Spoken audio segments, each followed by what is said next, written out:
A lot of people talk about secondhand smoke, but when are we going to talk about secondhand beliefs, secondhand emotions, secondhand thoughts? Because that's exactly what happens when you allow someone in your space. Your energy is so powerful, y'all. This is aura. This is your electromagnetic field.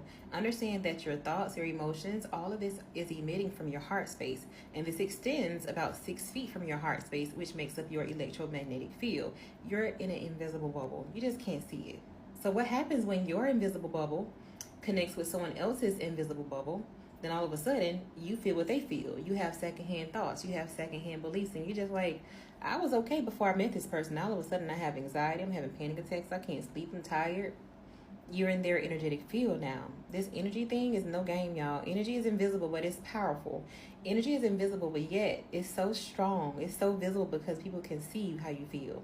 People can see your thoughts. People think that your thoughts are just these things that you're thinking, but they're being projected out. It's almost like that little bubble when you're watching a cartoon character and then the bubble just have all these words in it.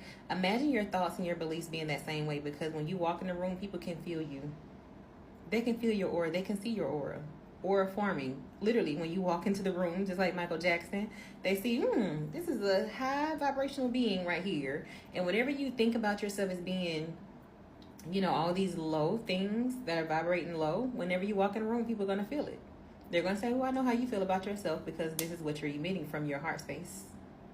So understand that your energy is powerful. It's more powerful than you know. So be careful about who you allow into your space. They don't need to put a chip in you to control you. All they need is a frequency. And the crazy part, the proof is sitting in U.S. patents for anyone to read.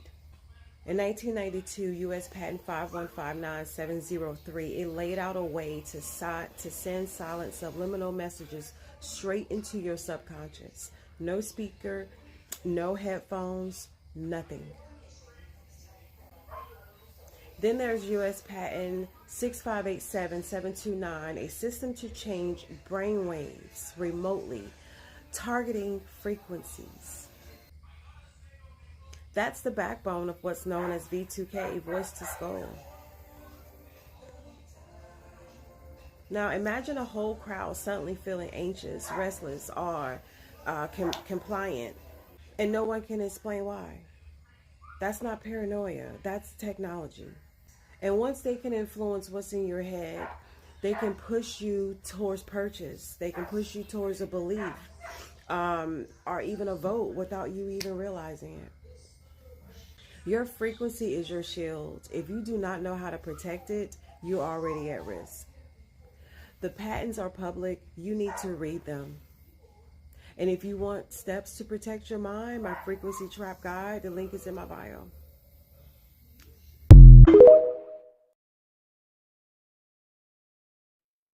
The heart is more powerful than the brain.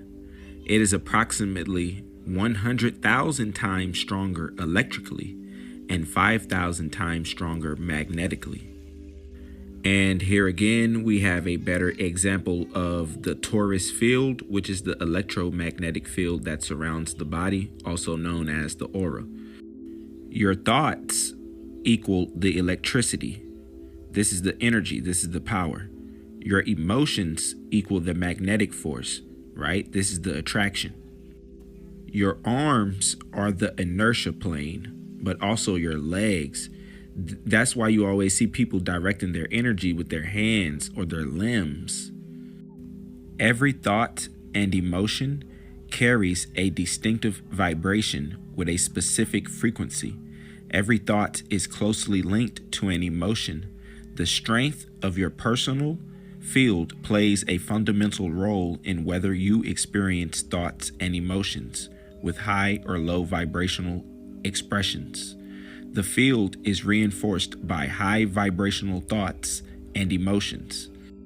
Emotions find their resonance in the heart, while the thoughts originate in the brain.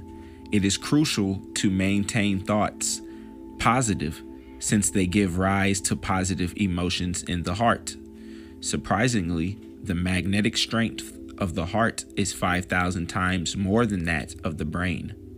Located in the center of the field, The heart has the unique ability to emit magnetic impulses in the quantum field. By continuously projecting your emotions, the vibration of the heart determines the nature of what you attract based on the resonance with which you align.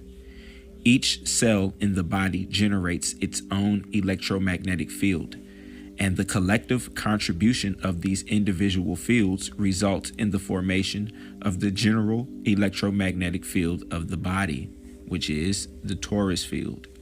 This is how it looks. This is how the electromagnetic field looks, or the aura, but it can take many different shapes.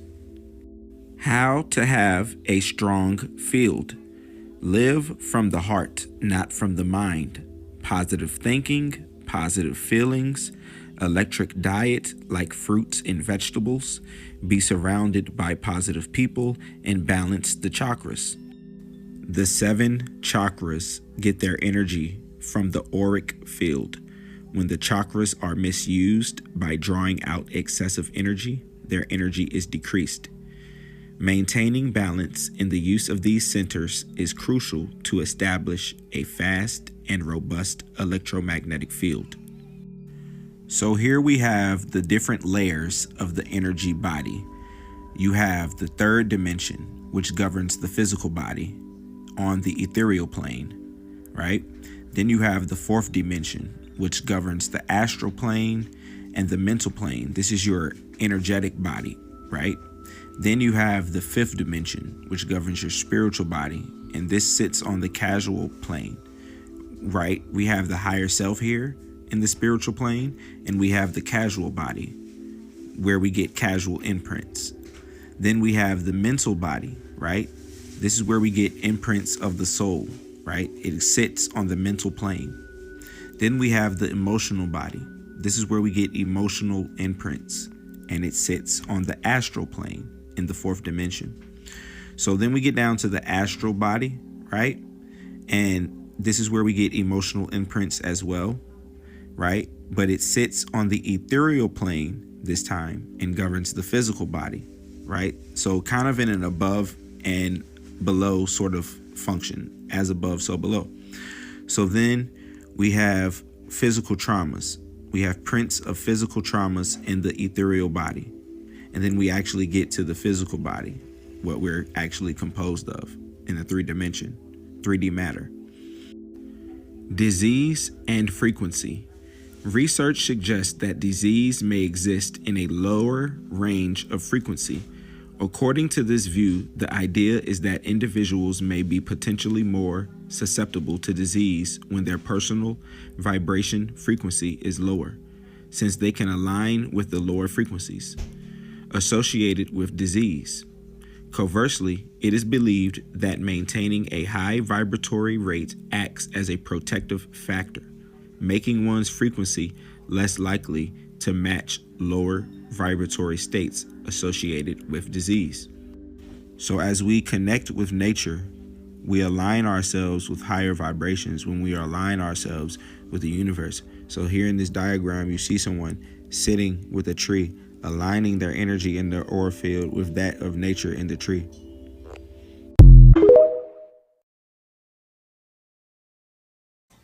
Remote viewing is the ability to see a place, person, or event, no matter how far away it is, using only the power of your mind. No phone, no camera, just pure consciousness. In the 1970s, the U.S. military and CIA ran a secret program called Stargate. They trained psychics and even soldiers to spy on hidden locations, describe foreign bases, even find hostages, all without leaving the room. And guess what?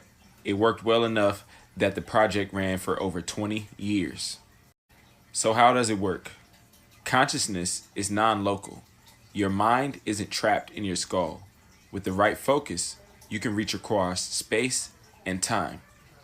The viewer is given coordinates, numbers, or even an envelope with a hidden picture or object.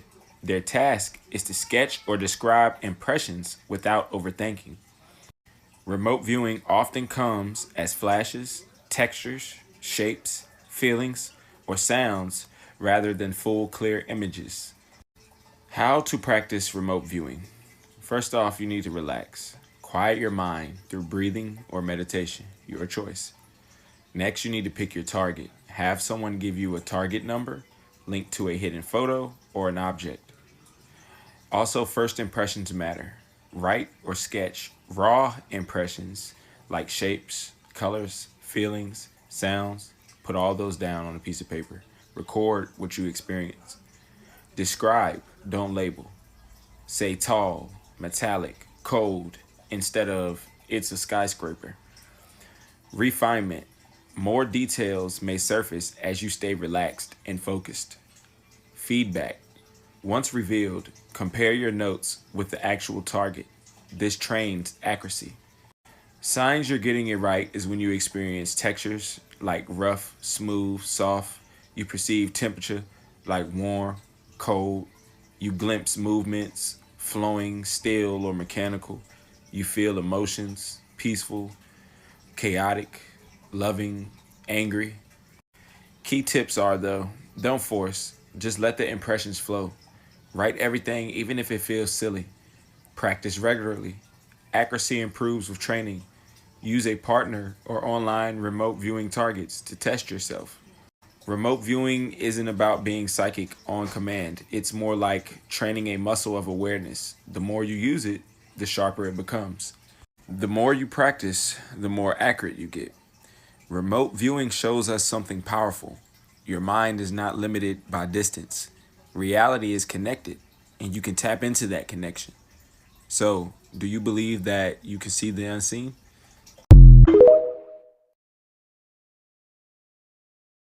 I was good at finding people. I was good at locating things. Angela Ford was with Project Stargate for 9 years. She calls herself a medium. The Defense Department preferred remote viewer. In a sense, were you hired as a psychic spy? I guess, yes. Her assignment? To look for missing hostages and fugitives without ever leaving this building at Fort Meade in Maryland.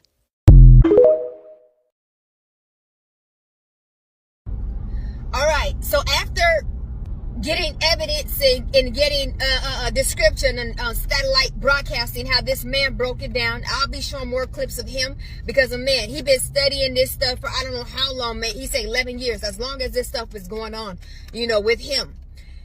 And this is what these gang stalkers, use is satellite broadcasting. They can neural tap monitoring into your mind with these devices and really are tapping into your mind, and that's how they can get into your life. That's how they know your thoughts. They know how where you going before you even get there. It ain't about following you like in your vehicle. This is about broadcasting your intelligence through a computer system where they can be like, satellite. oh, she's thinking about going to Fred Meyer, so let's all go to Fred Meyer way before she gets there, and let's all beat her to her job, or beat her to Safeway, or do little things along her path and along her journey to whatever destination that she's going. Or she's trying to into a relationship, he's trying to get into a relationship. Okay, let's tap into this person and have these person acting awkward towards them, or doing things that they don't like. Can mess up your whole entire life. You know what I'm saying? And they gonna have to pay for that. Ooh, it's gonna be judgment on that, because we're not walking our own path. In the Most High's path, okay? So you're not just destroying, what I got going on. You're destroying the men upstairs. So they're going to have to pay for that. All that time wasted that, they did to you. All them damages he's talking about, also they can tap in, to your body, and they can start afflicting your body. That's why you feeling all this zapping on your body. You feeling all this, upbeat, heart beating, racing rapidly. They're all doing that. Migraines, they're all that intensive aching and pain. They're doing that to you. Okay, it's broadcasting and it's satellite. It's through satellite. Okay, they've been doing it for years, and they have a list of people that they target around the world. And it could be millions of people doing this to you. It don't have to be just one person doing this, so nobody else can do it to you. No, it's many of people that can continue on doing this to you across the the world. Those sick-minded individuals that has access to this broadcasting satellite program system, that can tap into your mental and could tap into your intelligence, and they can like start inflicting all this type of oppression and pain on you, and also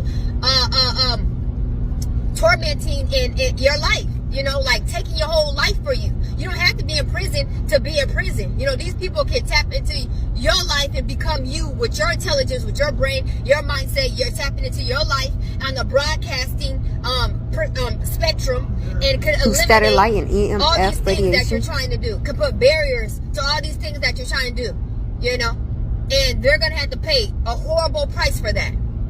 Because again, we are not our own. The Most High said, "Hey, you come here for me.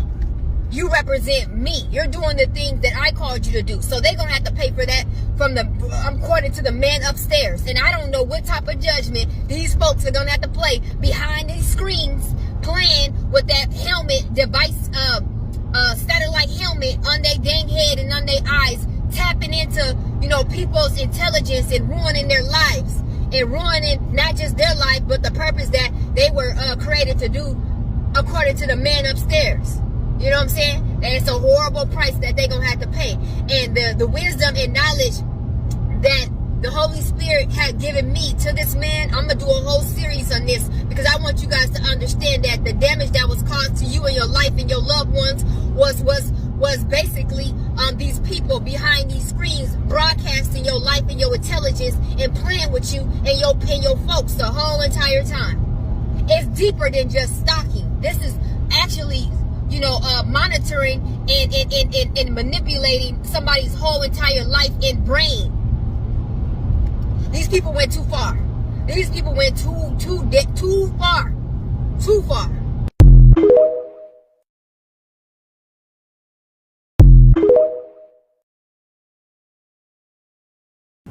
So another tactic of organized harassment is surveillance signaling through classical conditioning, which is when certain stimulus is associated with certain emotions. So if you are exposed to something enough times, you will identify it as a pattern and associate it with something. And how that works within organized harassment is they can take anything, literally anything, and overwhelm you with it. So then you start to notice it in ordinary settings, and because of the overexposure, you will then come to see that it's a way for them to signal that you're being watched, or just a way for them to disrupt your nervous system. But no one else will pick up on it because no one else has been conditioned to identify that behavior in that way. So, for example, a lot of people who are experiencing organized harassment will describe people doing fake coughs or clearing their throat around them, again, so that they're made to feel uncomfortable wherever they are, and so that it can be signaled that someone who is part of the organized harassment is in the vicinity. And anything can become a weapon if you're conditioned to it. For me, I especially get people taking weird photos, videos. There's so many different things that they use to signal that I'm being watched. So how I became conditioned to coughing and throat clearing was, firstly, I think it started with Uber drivers. I just noticed over time that no matter the time of year, every single Uber driver would cough or clear their throat either as soon as I entered the car or at some point during the journey.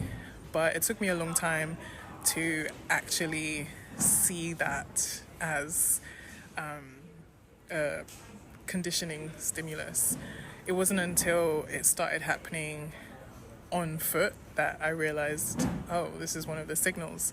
I'd have people walk past me on public transport, in the street, and they would cough or clear their throat as they're going past me up the escalator, or they would come and stand next to me and cough, or as they're coming off the train past me, they would cough. Because one of the purposes of organized harassment is to push someone over the edge, to either end their own lives or to commit a crime.